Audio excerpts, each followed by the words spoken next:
కాంట్రాక్టర్ల పక్షాన ఉండకూడదు. ఇది కరెక్ట్ కాదని చెప్పి నేను మీకు కోరుతా ఉన్నాను. మరి దీంతోపాటు నిన్న మొన్న నేను ప్రెస్లో చూసిన మా మహేష్ కుమార్ గౌడ్ గారు మా నిజామాబాద్ కాబట్టి ప్రేమతో అన్న అని పిలుస్తున్నా.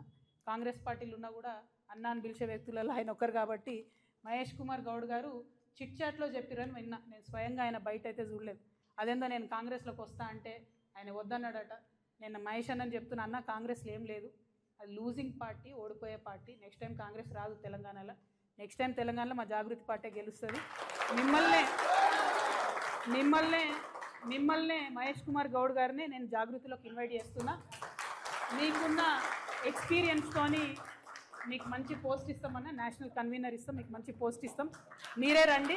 మేము చాలా సీరియస్ పొలిటికల్ పార్టీగా చాలా పెద్ద ఎత్తున ప్రజల వద్దకు వెళ్తాం. భగవంతుడి దయతోని, ప్రజల దయతోని తిరుగులేని రాజకీయ శక్తిగా ఈ రాష్ట్రంలో ఆవిర్భవిస్తాం.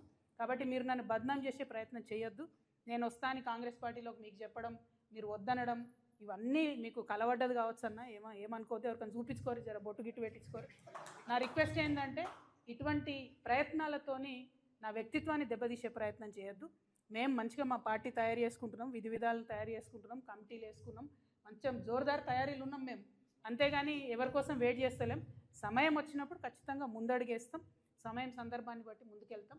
ఇటువంటి ప్రయత్నాలు చేయొద్దని కాంగ్రెస్ పార్టీ నాయకులకు మాత్రం నేను తెలియజేస్తూ, ఇక్కడున్న పత్రికా మిత్రులకు, సింగరేణి కార్మికులకు ముఖ్యంగా మేము మీకు భరోసా ఇస్తున్నాం.